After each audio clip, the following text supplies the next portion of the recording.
He could be a woman for all I know. I don't think he is. Don't think he's ever been, but I mean, who am I to judge or say? He can identify however he wants. Heaven forbid I stop him from living his truth. You go ahead and you live your truth, John Mandrick. I'll support that.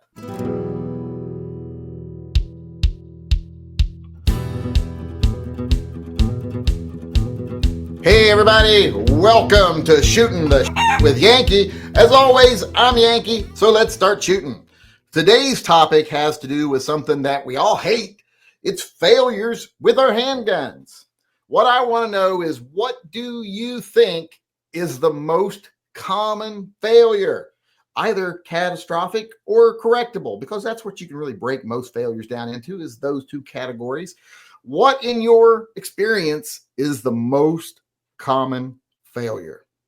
I'm going to say, and I'm going to think a lot of people will probably agree with this. My most common failure I've ever seen happen is bad magazines. Magazines seem to be responsible for most failures I see. I had a Glock 29, wouldn't shoot worth a damn. Once I got different magazines for it, it worked better. The ones that came with it for some reason just didn't want to work. They also didn't want to hold every round for some reason. If you filled them up completely, you had to bash it on the table to close it. But like I said, magazine issues are the number one problem I see with guns. And that's if you take things that aren't the gun's fault out of the equation, because magazine's part of a gun. The thing I probably see even more in magazine issues is bad ammo, bad primers, things like that. But that's not really the gun's fault. But when it comes to magazines, that's something that the manufacturer of the gun made. It's part of the gun, so that's the gun's fault. So when we take ammo out of the equation, I'm going to say the most common failure I ever see that is correctable usually, sometimes not, but usually a correctable error, is magazines. When it comes to catastrophic failures, when a gun is just done for the day, I'm going to say the thing that I see more often than not is trigger bar issues. Guns where the trigger just disconnects. I've seen that happen a lot of times on guns, semi-autos, and it's a weak point with some guns. So I've seen that quite a bit in my own experiences, but I think probably overloaded ammo would take the cake on that. But once again, that's not the fault of the gun. That's because some guy who reloads, who's upset about his tiny testicles, has got to try to overload his ammo and blows his gun up and then blames the gun. But like I said, that's not the gun's fault. So like I said, I'm going to say trigger bar issues. That's one of the worst things. Well, I know I've probably seen more extractor issues, chipped extractors, broken extractors, So I'm going to change it to extractors because, I'm doing this on the fly just like you guys are.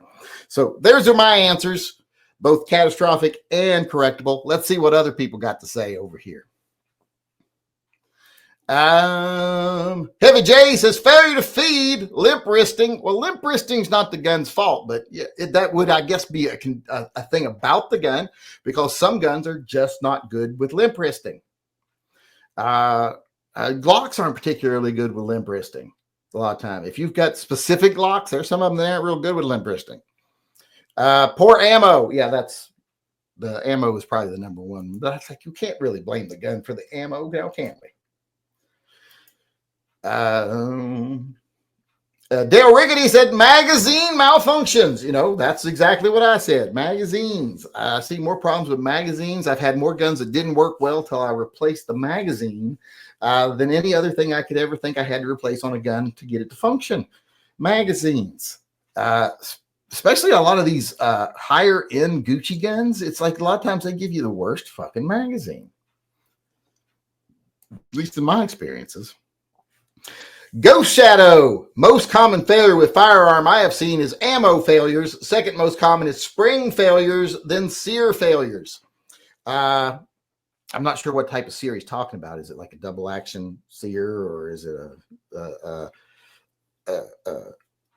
striker fired sear? Because revolvers use sears too, but they use it to move the hammer. But I understand what he's saying as far as sears failing. Spring failures, that's another one a lot of people don't think about. There's a lot of guns where the springs are very essential in firing the gun. A lot of people underestimate the importance of their springs.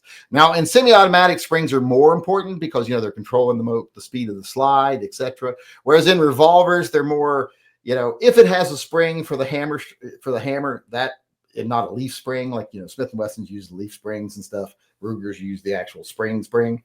Not as much on revolvers that they go bad, but on semi-automatics, they don't have to go as bad to start causing failures. They have to go more bad on a revolver. And of course, ammo. But like I said, we can't blame the gun for the ammo. That's not its fault. It's just not their fault.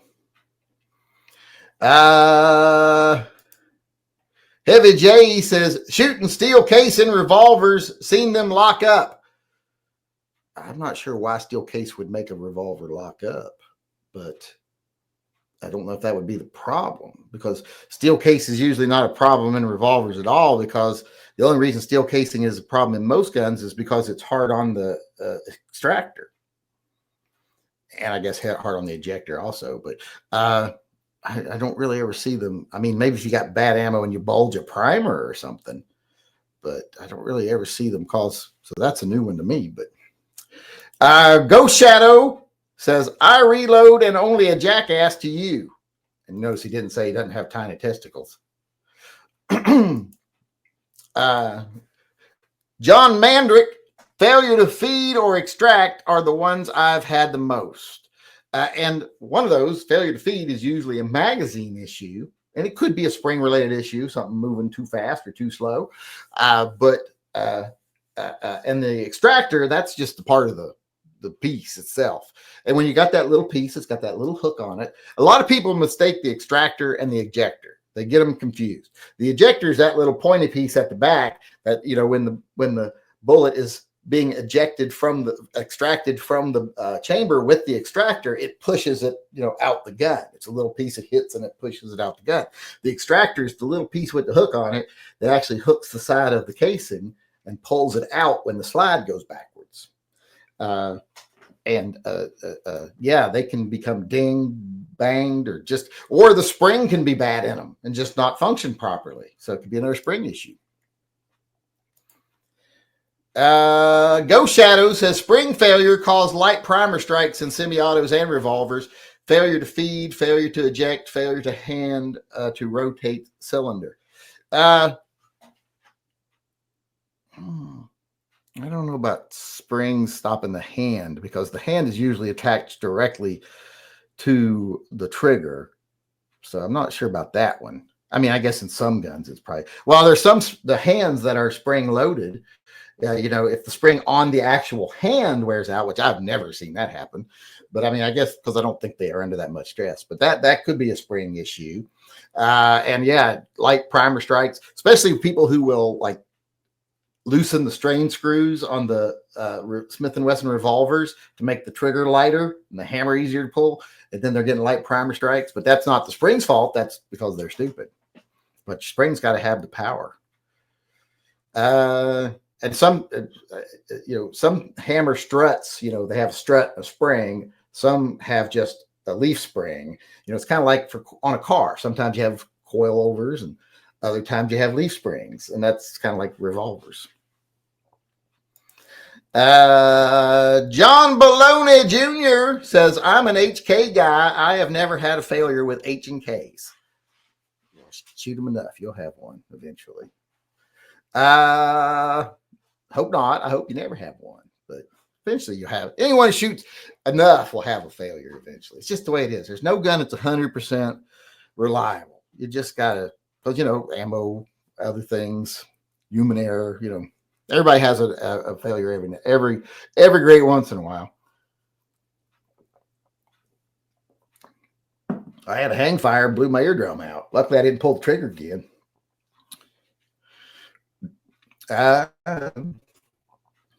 Adam Jacoby says light primer strikes, and that can either be the fault of the ammo or the fault of the gun. People refer to it as a light primer strike, but often the strike wasn't light. It's just the ammo ain't good. The primers aren't great, So they don't go off when you strike them. The gun hit them plenty hard for a normal round. They just don't go off for that, like a hard primer or something. Like some NATO ammo's got really hard primers. But it can also be maybe your firing pin is broken or your hammer spring is too weak or whatever. Or your, I guess, striker spring and semi-autos. Heavy J said dead red dots, red dots with no backup sights. Well, that's not a failure. Your gun will still work. You just won't hit shit. Which is, how's that any different than when you're usually shooting? It's not much different from when I'm usually shooting.